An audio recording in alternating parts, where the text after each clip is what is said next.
Take a deep breath. We're traveling through the layers of what it means to experience grief.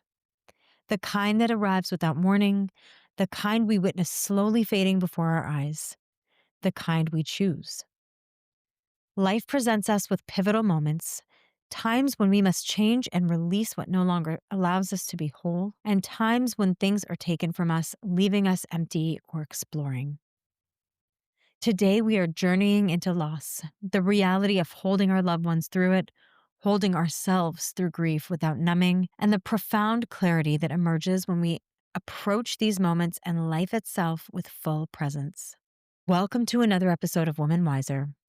My guest today is a poet, yogi, death worker, and holder of sacred space.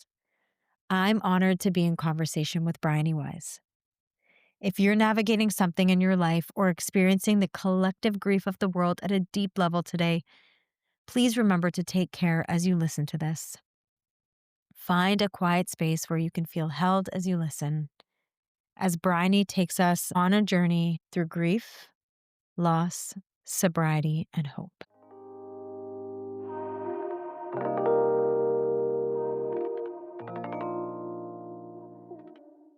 Um, I was going to ask you how you're feeling post eclipse.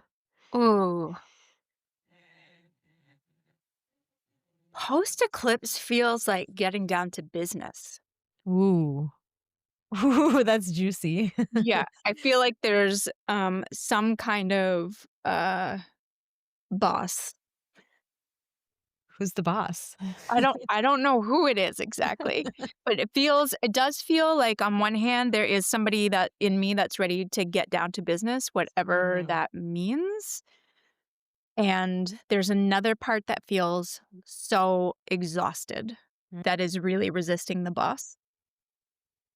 Did you have anything that came up that you thought had already been closed, that you had closed the loop on? No, but what I do feel like it's another layer of inquiry and, sensing in.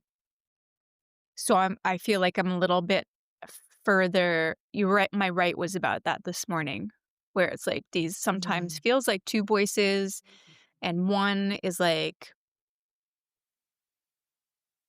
having a tough time being a person in the world, and the other one is like, "That's okay, everybody has a tough time being a person in the world." Yeah. Yeah, how about for you? For me, I wanna say last month, I relate to the boss sentiment, like, "Let's just get in there and let's get stuff done." And then I'm feeling like the last 4 days, I've just felt really tired, but Yeah, before that, I felt really energized. I was fine. So I was joking with a friend this morning, and we were like, "It feels like a bit of a hangover, like yeah, a post-eclipse hangover," yeah, is the best way to describe it. yeah, I can relate to that. Yeah. Oh my Well, goodness. it's interesting because the boss is like, "You gotta, you gotta, you gotta," and the tired one is like, "I actually cannot. I actually Okay. cannot. Like, there's no way to move me on this." So it feels like a push It from the feels like boss. a push from the boss, and, like, the most gentle one is like, "I actually cannot." So which So, one are you listening to? it depends on the moment. Yeah, It that's depends on the fair. moment. Yeah. I feel like my version of the boss is like, you got this," which is helpful this time. That's helpful. Yeah. Sometimes that does help. Mhm. I Yeah. think when we get that, we have to like, "Okay, I'm gonna see where this takes me. Yeah. I'm gonna feel into those feels." Yeah. I'm gonna let that carry me. Yes. I keep Yes. looking down because I am dog sitting Oh, yes. Oh. Fred, Oh my goodness. Look at who is Fred. so tiny, who likes to be held most of the time. Oh my goodness. What kind of puppy is I Fred? think he's like a mix between a Chihuahua and like a Dachshund or something. Can you hear that Oh my sound? gosh, is he a Chiweenie? He might be a Chiweenie. Do you know I'm not how sure. obsessed I am with Cheweenies? When I see them in the park, I run towards them and I'm like, "Hey, owner, is that a Chewenie?" Do I they love don't know it? why. They're so cute. I saw one once. I was sitting at a winery and someone had one and you could pick this thing up and put it in your pocket, and Yep, it was the sweetest little baby. yeah. This guy I think is, like, missing his mom, and so if I'm not carrying him around doing stuff, he's crying. So I was at the farm harvesting flowers, and I was like, Angel. "I'm out there with this dog, baby, tucked in this carrier, picking flowers, poking him in the eye." It's really funny. Oh my And, like, gosh. also, I'm like, people do this with children all over the world. How Mhm. do they do it? Yeah, Yeah, that's the question. I mean, I know yeah, for a fact that I think that would challenge me to my core. 100%. Yeah, I mean, the so moment he starts to whine, I'm like, "Dude, what's going on? Why aren't you just quiet?" So bad. I Yeah. know. I'm like a What's wrong? helicopter mom with my cat, and Yeah. she's pretty self-sufficient, so my codependency runs deep, deep with the fur babies. Oh my god, bless. I feel like a fun place to start is to wander back into the archives of where we first where we first met, because I was actually thinking about that the other day, and it was yoga in action. I came to your yoga in action Yeah. class. It was yoga, Yes. Yeah. and then we started connecting. Mhm. Because didn't you help us with those events? I think I did help out a little bit with the Yeah, and events, maybe yeah. you even taught. I don't know. I It's don't so remember. far back. I don't know if I taught. It was so long ago. I must have just been coming out of teacher training or Yeah, maybe like a year out or something like that. yeah. And Yeah. you had just started teaching a little bit, maybe. Yeah, Yeah. if I was right out of teacher training, I think I had like 3 or so classes, Yeah. and I was working full time, so And there was it that was in was that we did it at that studio that was, like, underground, yes, in was the it? path. Yeah, yeah. Mhm. Strange. Yeah. Yoga, that whole world, I mean, that time period, but also being in the yoga community feels Yeah, like such another life form. it does, and there were parts of that, I guess, like, stepping away or not being part of that, that felt like such a like, there was grief in that in, like, Mhm, a another life way, another piece of identity way, and there was grief within the process, like, while I was still in it, of having to say no to things or having mhm, to step away from people, and so I was mhm. really curious about, when you look back on that time and, like, how do you think of it? Because I think of it as very fulfilling, but I also notice that there's loss in that process and that there was grief in that process. So, but your change happened pre-pandemic? Yes. Yes. So, for me, like, I can remember the last day I was on the TTC even on the way Yeah. sure, on the way Yeah. from having just taught, like, Mhm. March 13th or whatever it was, and, like, maybe I did 1 or 2 other things, and then that was it. And it's kinda Mhm. like I feel like the pandemic was this giant broom that Mhm. swept a lot of grief up with it because so Mhm. many things were dying in the way that I knew them in my life and the way that I knew myself in my life. There was so much dying. Mhm. And, like, I tried to do the online thing, and it just at that point, what I think I realized in that moment for me, like, there was too much going on inside of me to be able to learn the Yeah. language of communicating through screens at that point.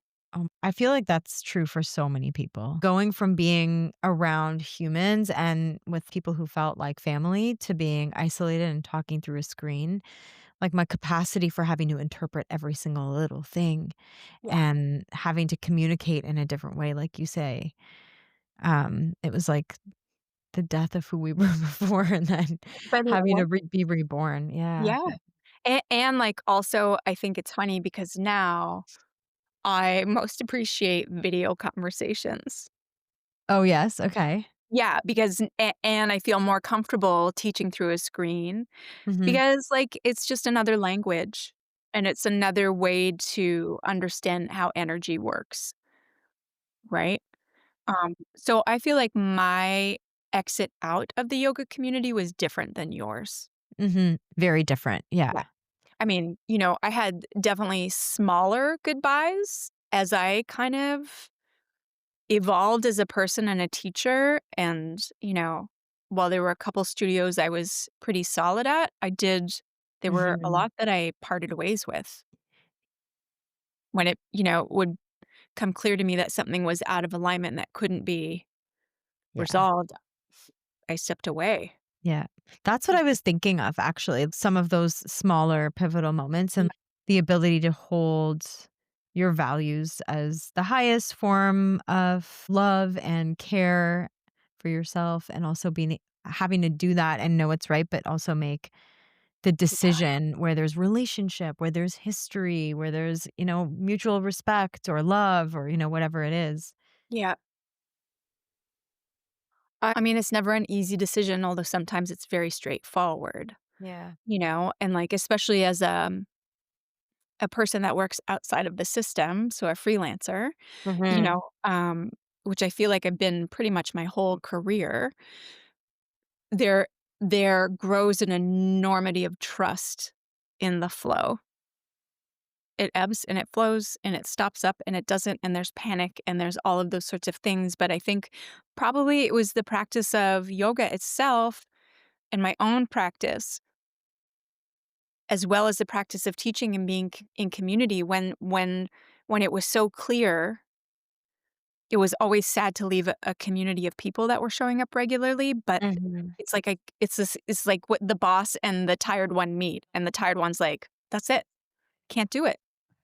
Physically not possible." It was that kind of internal sensation, like, "Whoa, that's it. Yeah. It's like an Can't stay internal here." eclipse. Yeah, like an internal eclipse where it was Mhm. like, that's now complete, Yeah. you know? Yeah, and the piece about trust really resonates because, I think a lot about this is, like, I remember myself in a period of time where that trust didn't exist, and then how it builds over time. It's really a process of being in it and learning to do it over and over again and believing. Yeah. Well, this morning, one of the things I was doing in my morning, right, because I'm supposed to do an event that, was so clear in the creation in my imagination station, and unfortunately, the registration's not meeting what I thought it would, and Yeah. so, sitting this morning saying, "Here are all the things that I know aren't true, but I wanna say them anyways." I feel like a failure. I feel like I missed something. I feel like I didn't quite understand. Like, what's the point in creating something if people don't respond? And am I listening? And is there something Mhm, wrong with me? Like, what is mhm. it in the field that's not connecting? And then the other voice comes in writing, and this is like Liz Gilbert calls it two-way prayer, and she does it in a different function with love. But I have this, like, the eldest part of me, which is also all the wisdom ever, comes through and is like, "Sure, here's the thing, like, the clarity is in the creation. That's part of Yeah. your process." There's no When you release that idea, there's there's there's a liberation in the idea, and so it either takes or it doesn't take. So by being in the act of creation itself, that is the liberation, That not. is the liberation, Yeah. and you let it go, and you can't have an expectation stuck to it because it can't breathe then. That concept itself is liberating. Yeah, and that's not like you're not responsible, but there's also like, there it goes into the unknown. I I think don't know then your what's relationship with the unknown is like, do you react to it or do you respond to it? And Yeah, how do you look at growth through that process versus I think a lot of the human, what you just said, it's like it's human to feel like, yeah, embarrassed or yeah, ashamed, like, yeah, all it those didn't feelings. work, you know? Um, and then the stronger voice, like, sometimes feeling the duality, even though it feels like more than that, it's sometimes more than 2 voices, but the stronger voice is like, "Just because it didn't work doesn't mean you failed." Yes. You Yeah. know? There's something about the frequencies or whatever it is, like, there's so much you don't get to know about Yeah. what happens, kind of like when you die. You don't really get to know what happens. Oh, that's one of the interesting things about working in tech and also for like a company that used to be a startup, which is that they embrace this idea of experimentation. Oh, And I love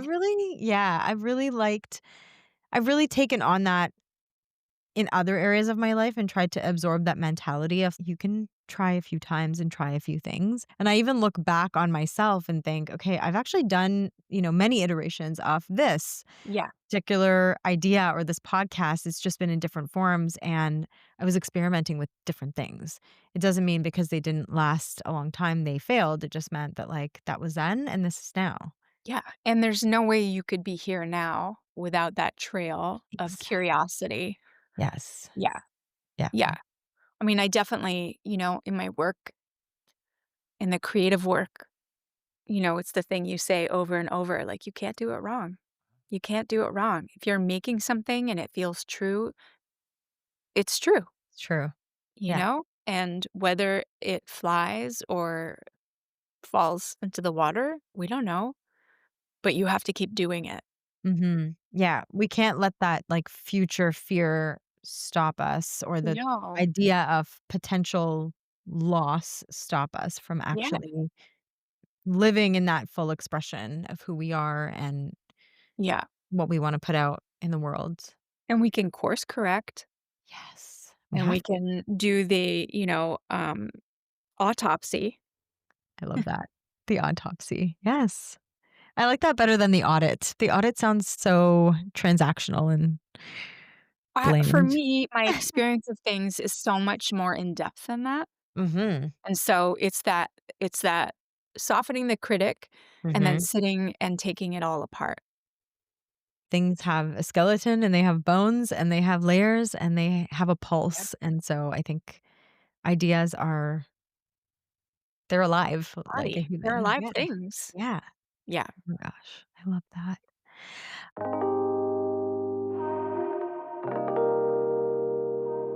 Has it been 10 years since Heart Roar? I think it might be. When I you think so posted too. that, I felt surprised and weirded out because it was one of those things that's just out in the world doing its own thing. Doing its thing. Yeah. Thank you Yeah. for that, for resharing or for sharing your experience with it. Oh, that book is like something that has lived on my it's lived in my space for so long, but I always come back to it, and I always come back to either reading a page, and the way that I've Mm, always approached it is I'll open the book, and where I land is what I need today, love. and that's been my favorite thing, and sometimes I've just, like, read it to people or, like, read it to my partner before bed or something Aw, like that just to be like, "Let's have a little bedtime story from B before I we." love that so much. Yeah, me too. I love also, like, you never know what's gonna happen with the thing you made, Yeah, you know? yeah. Whether it's, like, shaping a space that people are moving in or a book or Mhm. whatever. You never know, and so thank you for sharing that. One of the things that really also stood out to me about that book is how you transformed grief Mm, through your words, mhm. and I just it was always very much a mirror. I felt like I was reading something that was stitched in me, but it also made me feel brave to, like, read those things and feel like, "Okay, I can relate to this. I can see myself in this. I understand this." And I guess I'm curious about grief then and grief today and that transformation. Like, when you look back, how has it changed? Or has it changed Wow. even? I definitely that's such a massive question, um, and thank you for, the togetherness of your experience of the words in your experience of being a Mhm. human. Um, Definitely my I'm gonna use the word experience again of grief has changed significantly. Time does that. It's pretty much the only thing time is the only thing that, is the most consistent change maker, I feel like. Mhm. Although there are kind of I can pull out dusty old nuggets of grief that are, like, 20 years old. Mhm. Oh, but 20 years in the future, which is now, there's a different person receiving that old little dusty nugget that can Yeah. hold it differently.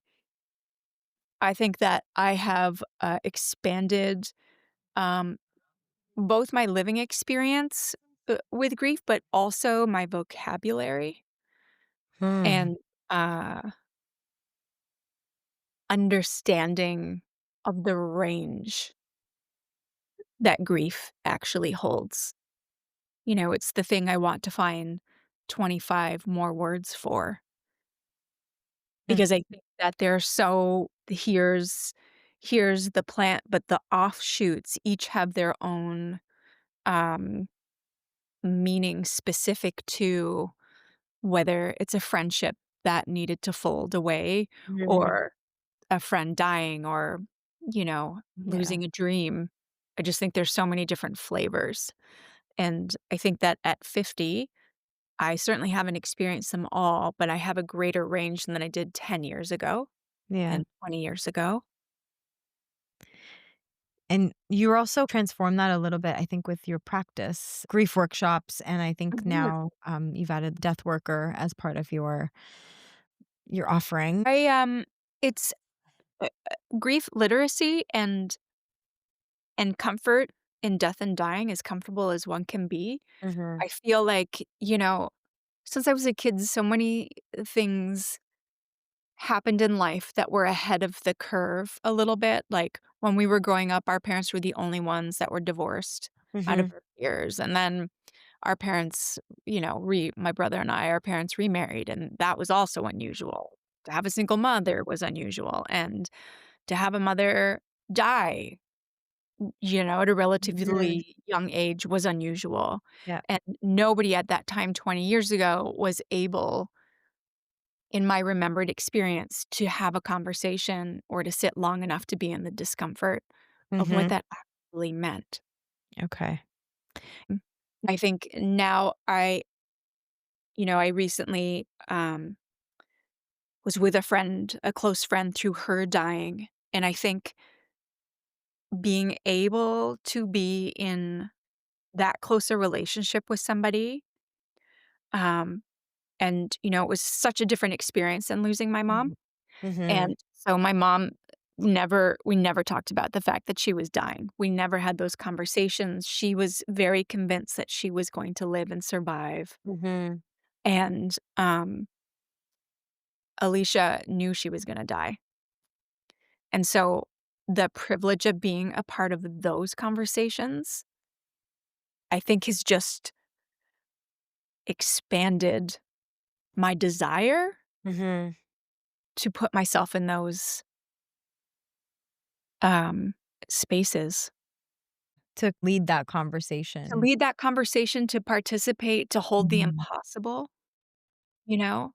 We didn't talk about it all the time, but we talked about it a lot of the time and the questions, and so being that deeply immersed Yeah.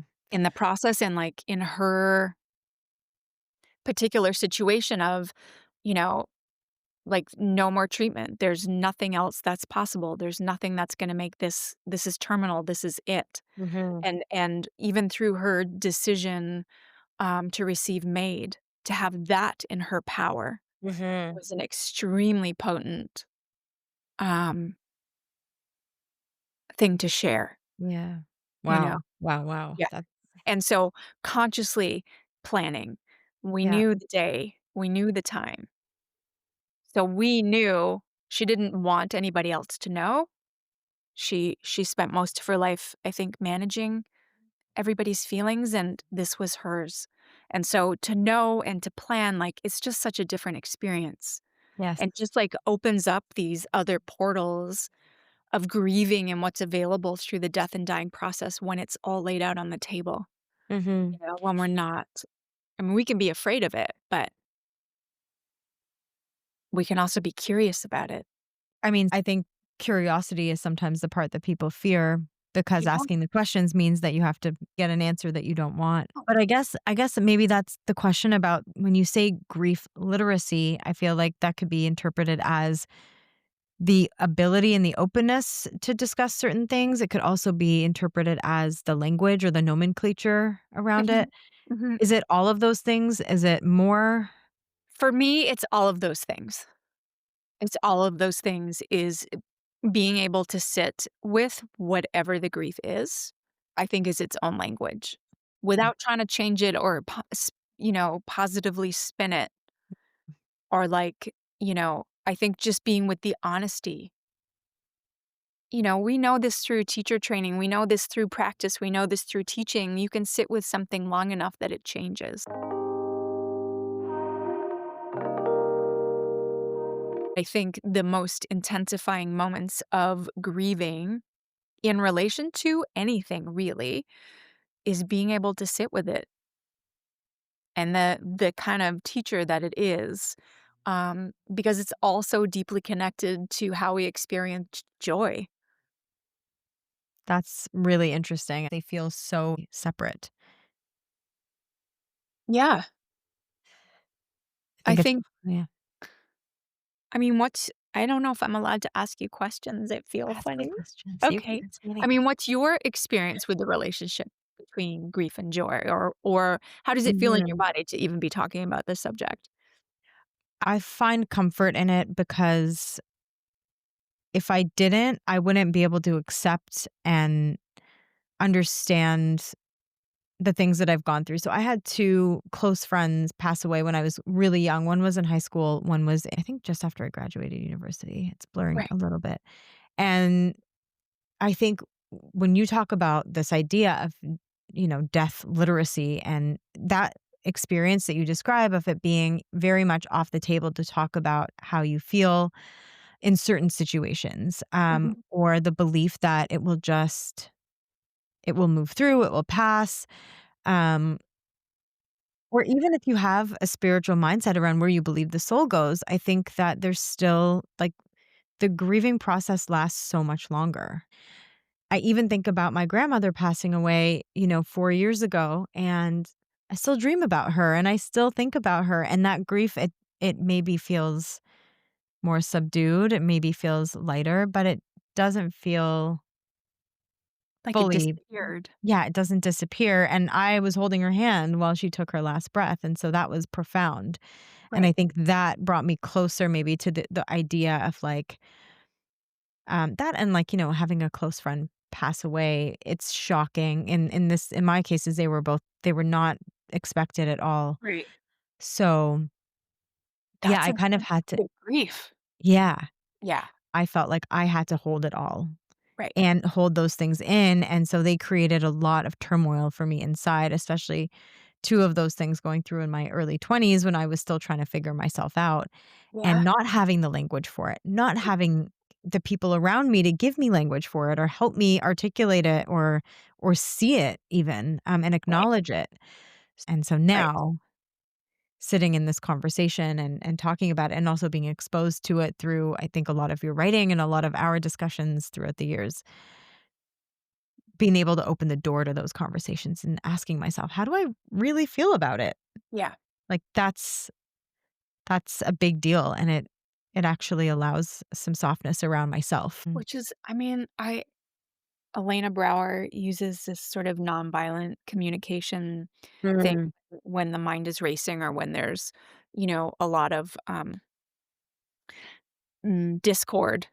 It's Mhm. like the "how human of me" piece to return to, like, how Yeah. human of me to be terrified of these things, but to do it anyway, like, Yes. remembering that part is Mhm. helpful as we navigate through these topics. I mean, we're all gonna die. Yeah. Yeah. The complete, it's going to happen whether we want it to or not, and so I think the making friends is the best we can do, Mhm. you know? Mhm. I think Make Yeah. yeah, I think it's a big ask of ourselves, but to be able to sit with it, like you said, even if it's incrementally, like little Yeah, pieces of understanding and yeah. Kind acceptance of over like time. yeah, um, titrate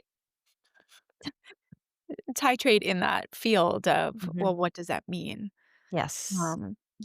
And I think that whether or not we've experienced a death of someone that we loved, whether four-legged or two-legged, or I think, I think even, the end of a relationship. There's so Yeah. many other ways we do experience tinier deaths, Yes. that are opportunities to practice.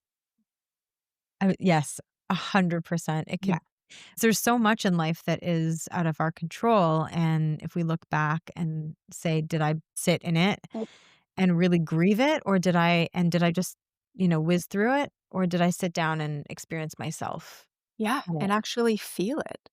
And Mhm. I feel like, the feeling it, I personally don't think is a selfish thing. I think part of feeling our feelings is, claiming responsibility for them, which I also think intersects with the collective, Yeah.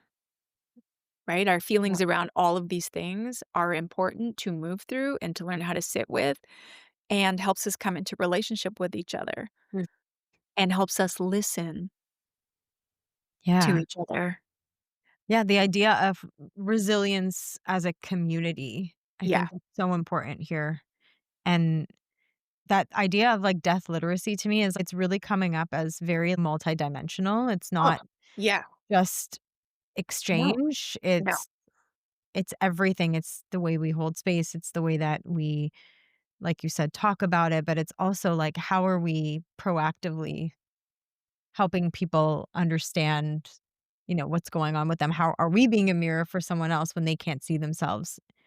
Yeah. Um, I don't think that any of this works in one dimension. I mean, no. I do think it's all this multi-dimensional, you know, time traveling kind of thing. Like, my experience after Alicia died and then I lost Win was, like, really Mhm. being able to travel back 20 years to that 30-year-old who lost their mom, who felt like they were holding it all, Mhm.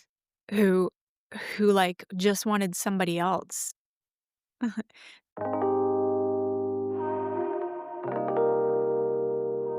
to Yeah. pay attention. Like, this one now can go back and be like, "Oh gosh, I'm so sorry that that was your experience and I have you now." Mhm. Like, these are all channels working behind the scenes. It's just so wise to be able to take your today self and say, "I may not have known how to do it or what to do it 20 Yeah, years ago, but there's a yeah, part of that person who I can honor, and there's a part of that innocence maybe that I can even help understand me today." yeah, And the idea of being able to say, "At the time, I wasn't able to ask for something or identify what I needed, and today I'm not gonna do that. I do need something," and to start to feel into that and feel worthy of saying, "I need something." yeah. I love that. It directs my mind to, things really accelerated for Alicia from sort of last weekend would have been the marker of a year. She had a surgery and things just went very quickly, Mhm. um, from the surgery to her death, and, I was able to be so present for her, and, each relationship and each experience in that relationship, whatever that teaching ends up being, if there is one, and if that's the way your mind works where you think about these things, Mhm. is like what I learned was I could be there 100% for her, and my way of being there for me was being there for her. And so I did not ask for help a lot because I did not have the language or, creative willpower Mm. to be able to articulate what could have been Wow. helpful in that. Yeah. I don't know if you've heard of the show Dying for Sex. No, I haven't, but I'll have So, to I look think that it up. started as a podcast, it's fantastic, and one of the only thing that I've seen that could even come into the, family Mhm. of the experience, um, of Alicia's dying. It's like her cancer comes back, and it's with Michelle Williams and Jenny Slate. Michelle Williams, the cancer comes back, and this time there's nothing they can do, and she leaves her marriage and asks her friend if she'll be with her for her dying. And there's so much more to it Yeah. than that. Mhm. Um, the there are a couple of scenes where, somebody is saying, like, "You gotta stop, you gotta do the thing," and Jenny Slate, as the best friend, is like, "If I stop now, I will not be able to hold this anymore." I relate to that, the keeping going. I know how to bear down and do this part. I Yeah. don't know how to welcome anyone else in, and we're already so deep in these conversations that I can't open out. Yeah. Am I S making sense? completely, Yeah, like, I think that there's a process that you were in and you knew how to be in it. Anything else would have been maybe too much for you to hold emotionally. It would have been too much for you to hold maybe even, mentally yeah, but what you were doing was giving you were able to do it with the energy that you had. You were able to yeah. put your full self into it, and it was clean almost is what I'm It was hearing. clean almost, and now, we're what, 8 months away from her death. Now now is the like, autopsy of what worked in my function and what didn't. Right. Where are those, like, I just, like, so appreciate this kind of nesting doll, um, wonder Yeah. that can accompany pretty much anything in life, where you're like, Yeah. "Okay, Peeling so now back the I." layers. Yeah, like, Mhm. "Okay, wow. Yeah, I see where that one was, but also that was different from this. How would I do that different next time?" Yeah. Different when it's somebody that you love and that you're close to. Mhm. Um You've but you've taken on the role of a caretaker Mhm, multiple times, so you have experience with mhm. this in different circumstances with Yes, different people, and so yes. how is this time different from the last time? So, previously, I felt that I was much more engaged in maintaining a public face and storytelling, Mm. Okay. and I really Alicia was so clear with her voice and her art. Um, I wanna go back a little. I wanna go back a little in our conversation to this Mhm. change of life from, like, from teaching and being in that community through to Mhm. the other side of not doing that anymore, and I've Mhm. really kind of experienced the metaphysical, I don't know, death of, like, "Oh my god, I'm not doing that. Who am I? What am I here for?" Yeah. Well, I can't do that anymore in the way that I was. Um, s m the learning curve is taking for myself the privacy Okay. of my own emotional experience inside the experience of being with my friend that was dying. I really just wanted to be present for what was present for her, Mhm. and I was there, and I was holding her hand, and her other close friend, Sabrina, was holding her hand. The difference, it feels like, is whatever kind of inner martyrdom Mhm. that is a natural part of my, inner constellation. It was like I felt like that part of me I quietened, maybe too much, but, um, her narration of her experience was the most important, Yeah. you know?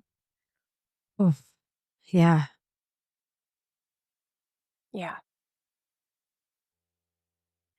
And now you're also I know you're sitting in some grief today, and so Yeah. I know I heart is full that you're sitting here and being and, talking about this with me Yeah. because Thank you. you're sitting in it today, and that's a lot. Um, do you feel like grief is cumulative, or is it just on a continuum? when you think of having all of these experiences, they're not that far away from each other. They're very, very close in proximity from in time. Yeah. Where does it all go? Some days it doesn't go anywhere. But what's different about grieving now, as opposed to I'm going to use 20 years ago after my mom died, you know, I've been sober now for 10 years, Mhm.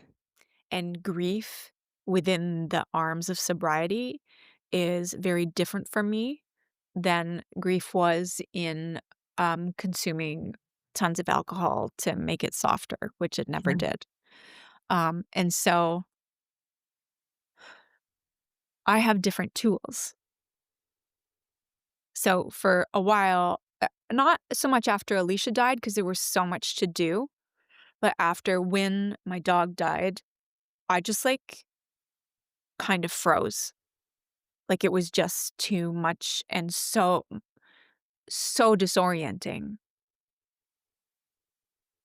And I also know myself enough and I know the field enough to know you can only sit in it for so long. Like, you can sit in it, fucking Mhm. pardon my French, but fucking immerse yourself in it, soak Yeah. in it, seep it in, let it do the things, but at some point, you're gonna have to use the, magnificent instrument of your body and change it. Yeah. You have to climb out of it and you You have have to. to find a Yes. way. Yeah. So, like, movement practice with Mm. yelling and sounding and somatics as a Mm. part of it Mhm. is something that helps. Like, I haven't practiced in a week like that. I know when I get on my mat tomorrow and do that practice, I will probably have a good cry after. Yeah. Every time I practiced every day, I had a cry that felt like it was coming from 10 lives ago, you know? I think there's also a generosity that I can, bring into my internal dialogue. I mean, when your dog dies and your whole life is really focused on walking them, feeding them, all of those Yeah. things, it's like, I don't know how to have a walk. I don't know when to eat, you It's know? disorienting. So disorienting. So, like, forcing that Yeah. changes it. And it's a sobriety, but also relationship with nature in a different way that I hadn't Mhm. previously engaged in, In you know? in terms of, like, where you live now versus In living in the terms of where I city? live now and how I tend to that relationship, you know, and how held I feel, being out of the city and living on water or Mhm. near water and, you know, I think it's a Mary Oliver no, it's a Joy Harjo. It's like all of these beings are alive poems, you know? Yeah. I love And that. so feeling that support and open to that support changes things too. Really being able to say, I'm in a space where I will receive this or where I will take what the nature is willing to give. I will take what, the universe is willing to give, and I might not be okay enough to know what to do with it, but Yeah. let me figure it out. And the thing of I'm here, I'm here, I'm here, like Mhm. early days from learning yoga and, Mhm. you know, people like Sean Corn, it was like, it didn't matter what brought you to your mat. It's just that you got You're on your mat. here. Didn't matter if you moved or not. You're on your mat. You're already halfway there. You know, it's like the gathering of that wisdom over the years Mhm. and the time now to let it speak.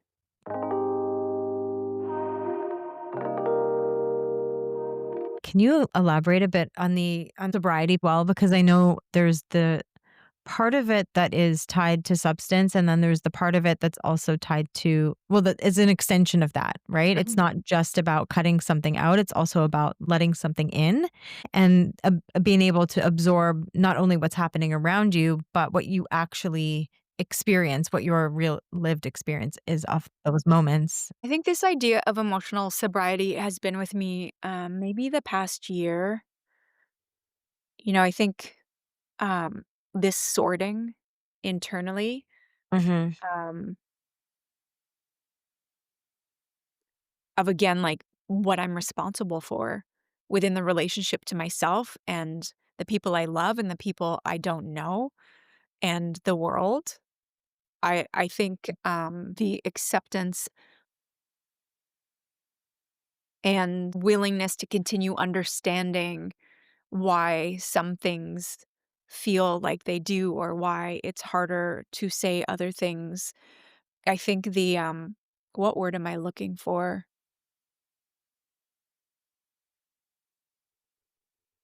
There is a clarifying that happens when there's really not a lot in your world that's distracting you from being in your body and in your world. I love that, And I yeah. think, you know, I just finished reading, Liz Gilbert's book, All the Way to the River, and her whole conversation, I mean, totally different experience of being with someone she loved that was dying, but noticing, even in our relationships, where are we depending on people too much? Where is our worth Mhm, invested in the reflection from other people? mhm. But, like, slowly trying to I feel like being a woman in the world is like we're slowly just, like, sorting through the finer hairs of everything we were programmed with and Yes. learned behavior and, like, trying to be so exacting in the removing of it from our wiring, Mhm. you Yeah. know? And I Well, 'cause think, we're like, that's partially the emotional sobriety. yes. It's also there's nothing that distracts me other than TV sometimes of feeling Yeah. and, talking about feeling Mhm. or writing, like writing practice almost every day to clear it out. It's like this continuous process of, defunding. And you're not throwing a mask on the discomfort. It's No. just very raw. There's nothing that lowers the frequency of how it feels in your body or changes the frequency. It's all you, 100%. It's all me and it's all I'm gonna use nature as God, but it's all also the constellation I feel. Your relationship to everything. My relationship to everything, my Mhm. ongoing relationship with my Mhm. dead mother, which Yeah. has continued to change. Yeah.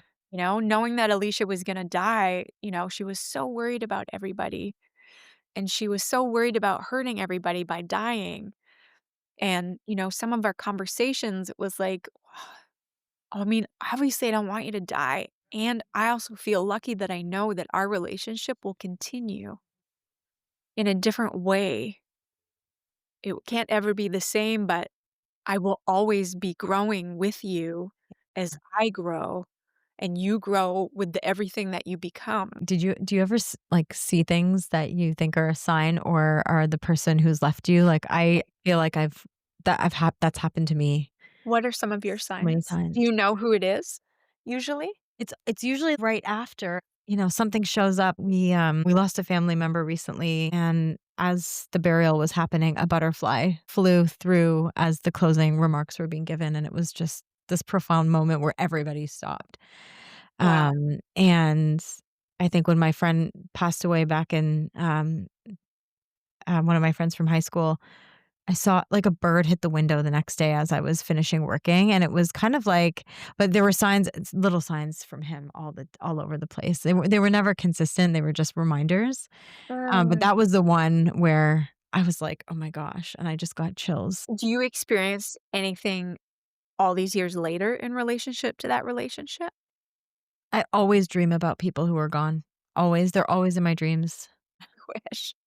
I mean, I haven't had a dream about my mom for years, Uh, but for a while there, it was like this, after Win died too, I had the kinda dream where it's like he did die, but he didn't die, but then everybody thought he died, and I know I felt the grief, but was he dead?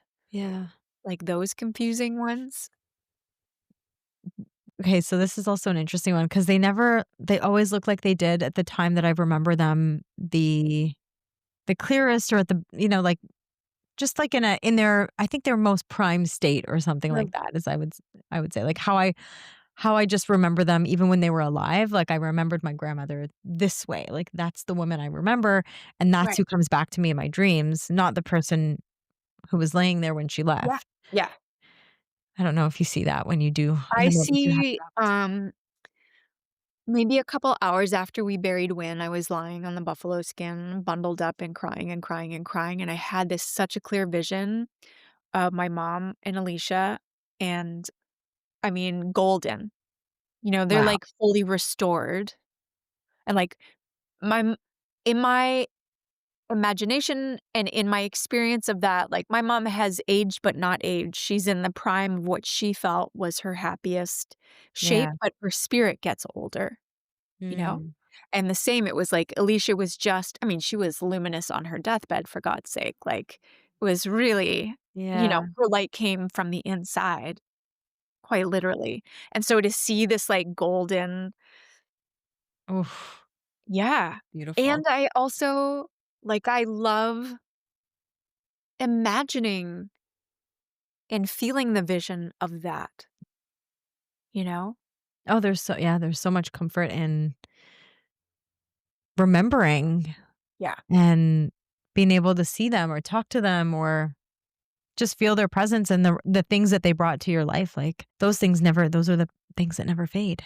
they They never never go fade. away. A few weeks ago, the cab of my truck smelled like my mom's perfume Oh, for that wow. week. Like, I don't even know how that happened, That's but wild. it was so strange. It was very strange. I was like, "Oh, you're here. Like, I know you're here, but you're here. Like, what's going on?" You know? That's so interesting. Yeah, Yeah, that's a real one. See, I've yeah. never had anything that quite that. Wow. I think it can help just, like there's so much our imaginations are capable of. You know, Alicia, Oh, yeah. some of our discussions was like, I mean, what do you think is there? What do you think it's like over there, wherever that is? Like, man, I don't know. What do you think it's like? Is it like, I read a book called Reincarnation Blues. Mhm. Yeah. I think that's the book, or it was some other one where, no, it was another one where it's like, whatever your favorite smells are, whatever your favorite things are, that's what your afterlife is. Everything favorite. Oh, Or you're after whatever you become, whatever you're right. yeah. That's interesting. Because what if we live multiple lives? What if this wasn't our first one? What did we Yeah. know and experience in our first one that gave us proof of the next one? Well, and also if you so living in this dimension now, I feel like there's only so much we can take in. At some point, the heart Yeah. is like, "Ah," and our brains are like, "Ah." But I think when we shed these little earth things, these little earths, I think, like, whatever the next is living in that multidimensional space. Yeah, I agree. I believe that. Yeah. Yeah. It's like there's no limitation to shape or form or It's a yeah. really big thought to think that way and to be able to say, "Okay, I'm gonna rest in that one because it's Yeah. huge." It's huge. I felt like, people after Alicia died were saying, "Oh, I felt her in the park," or "I felt her here," or "I felt her there," or "I dreamt about her," and I was like, "I don't know. I haven't," until after Wynn died, and then I would start to feel like the flash out of the corner of my eye, and I would feel like, "Oh, you are just changing shapes." You're like, "I'm a wolf, and now I'm a bird, and now" you're just like, "Ah, I don't have pain in my" I can Yeah, just try all of these things on. Um, I don't know how I love being in the, like, weirdness of, like, how much of that is my imagination and how much of that is happening in spirit happening. space. Like, Yeah, I don't know. That's the fun part. that is. And being able to use your knowledge and your belief in that space to hold space for the other person in whatever form they're coming to us in next. Yeah, and the intuition as wisdom and knowledge Yes. and Yes. intellect, Yeah. you know? Yeah. Ooh, Ooh, what a chills. chills. Yeah. So many chills. I was trying to think back to something you said a few minutes ago about how we see ourselves. um, and holding the mirror up. And it reminded me of one of the things that I learned from you when I did, I think it was one of your first workshops, The Human is What We Are, Mm, way, way, way, way, way back. yeah. And that was that was what you did. Like you were like, you made me look at and confront who I was Mm, in those moments. And so when you were talking, I think it was when you were just saying about like, what do you think it is? What do you think mhm. it's like over there? We're facing ourself in those moments. All the time. And it reminded me of how always you kind of gave me that courage to face Mm. mine. It's not just related to our identity, it's No. also related to fate. Yeah. And we can carry that level of inquiry into all of these other moments to almost give ourselves comfort and face ourselves because when we do, we see more, we know more. And there's a softness in that, Mhm. especially for me because it was always very rigid, very hard. There was always some sort of a wall. And I remember that very distinctly if it's starting to break it down. Yeah. Um, And I think you made me take selfies of myself during that I process. made you. Okay, I fine, you didn't make suggested me. it. The The exercise exercise was will well, reframe. thank you for that little nugget. The writing part, I mean, I think, like, anytime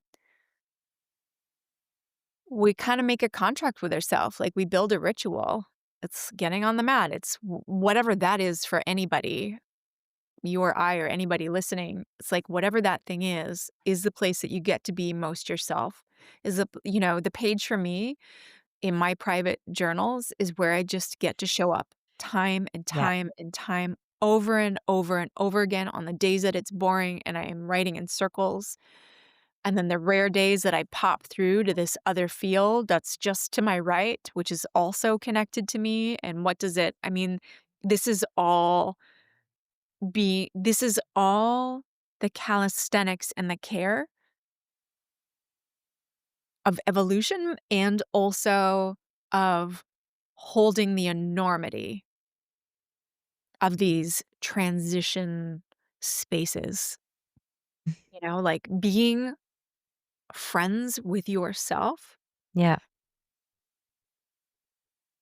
not in an unmoving way necessarily, yeah, is, I think, one of the most necessary relationships, especially as we move in the direction as our aging.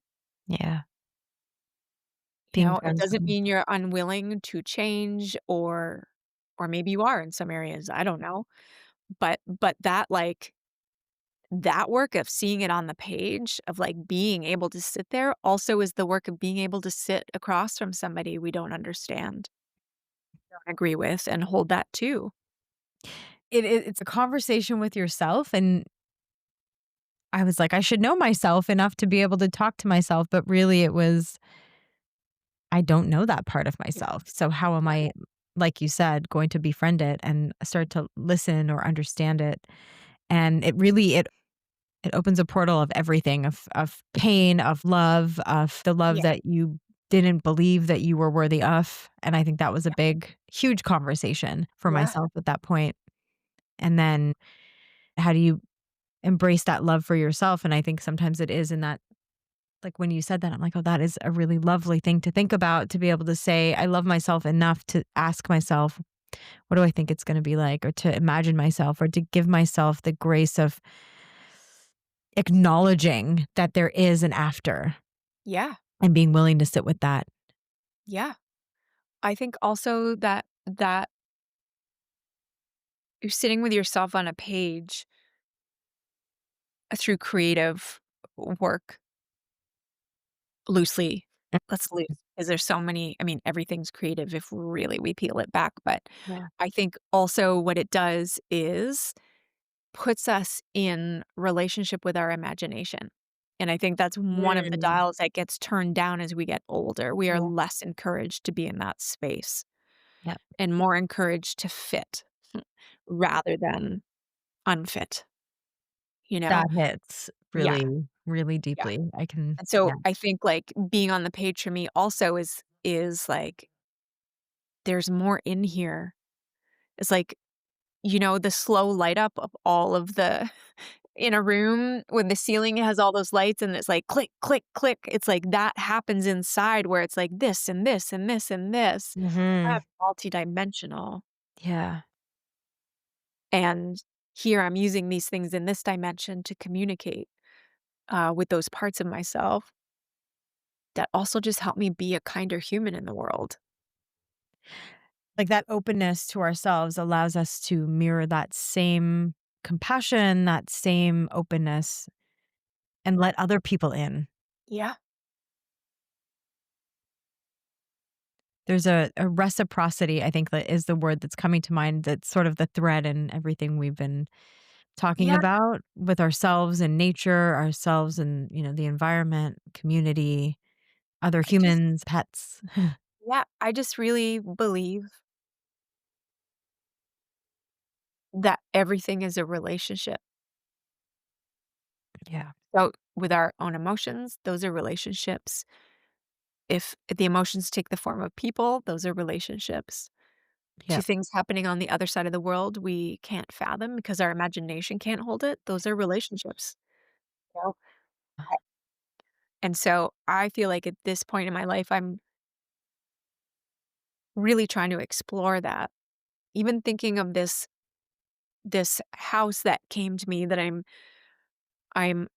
rebuilding. I'm not doing the actual physical labor, but rebuilding the inside is, like, in relationship with the house, with the land, with the woman who lived there who died in the house, with whatever she was carrying. I feel working it through in all of these different places because, um, how would it be if we move through the world understanding that, you know? How does it change the future? How does it change the past or the present to just be aware of, um, everything with a living consciousness? To believe that there's only now and later would be to ignore a significant part of what Yeah, actually allows us to be in that space, on that land, in that moment, the way that it is yeah, and the way that we're seeing it. yeah. It's just a different way to be in the world. Uh, it's just a different way to be in the world. Yeah. Yeah. I love this conversation. I wish we could just keep going and I going. know. Yeah, and, there are some moments where you pull it back in, Mhm. and you're like or I pull it back in, and I'm tending my bones Yeah. like this. That there was relationships, and the being in relationship is also a breathing thing. Yeah. Yeah, The world holds a lot and we have to hold ourselves in it. So, it has to be both. it has to be both. What else are we doing, you know?